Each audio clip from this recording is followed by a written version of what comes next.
নমস্কাৰ মেট্ৰিক আৰু হাই secondary result ফলাফল কোনদিনা দিব আজিৰ ভিডিঅ'ত প্ৰমাণ কৰি দিম তোমালোকে ভিডিঅ'টো স্কিপ নকৰাকৈ ভিডিঅ'টো সম্পূৰ্ণ চাই থাকক আৰু এটা কথা যিসকল ছাত্ৰ ছাত্ৰী মেট্ৰিকৰ এছামিছ পৰীক্ষা দিছে আৰু তেওঁলোকৰ বাবে এটা খবৰ তোমালোকে যদি এছামিছত ফেইল কৰোৱা বুলি যেটো ভাবি আছা মই কৈ আছো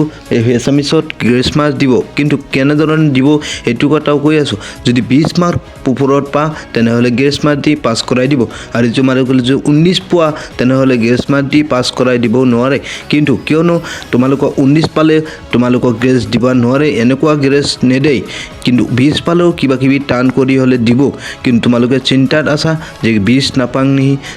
ভিগলা ভাবি লাভ নাই কিন্তু 20 পালেহে তোমালোকে গ্ৰেছ মাৰ্ক দি হলো পাছ কৰাই দিব এটো আমাৰ ডক্টৰ হেমন্ত বিশ্ব শৰ্মাই কৈছিল আৰু ৰণজ বৰুৱা ছাৰেও কৈছিল এই কথাটো আৰু হৰুৰ পৰাই শুনি আছো ইগলা কৰি আছে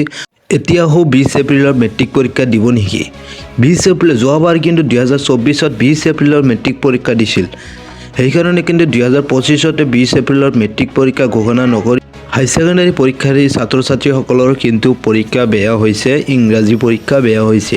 কিন্তু তোমালোকে কোনো চিন্তা নাই তোমালোকৰ ইংৰাজী বেয়া হৈছে বাকি কেইটা পুৰা মাৰ্ক লেখা তেনেহলে তোমালোকক ইংৰাজীটো গ্ৰেছ মাৰ্ক দি হলো পাছ কৰাই দিব সেবাই এই কথাটো কৈছে কোনো এটা যদি ফেইল কৰা হেতু গ্ৰেছ মাৰ্ক দি পাছ কৰাই দিব আৰু এটা কথা হাই ছেকেণ্ডাৰী পৰীক্ষা ফলাফল কোন দিনা দিব এইটো কথা মই আলোচনা কৰিছি যে আগতে কৈছো যে এইটো কথা প্ৰমাণ হকৰে কৰি দিম আজি আৰু মই গৈ আছো হাই ছেকেণ্ডাৰী 2025 20 এপ্ৰিলত ফলাফল ঘোষণা কৰিব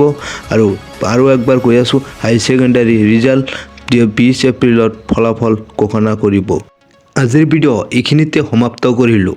আৰু আশিক নিউজ চাই থাকাৰ বাবে ধন্যবাদ।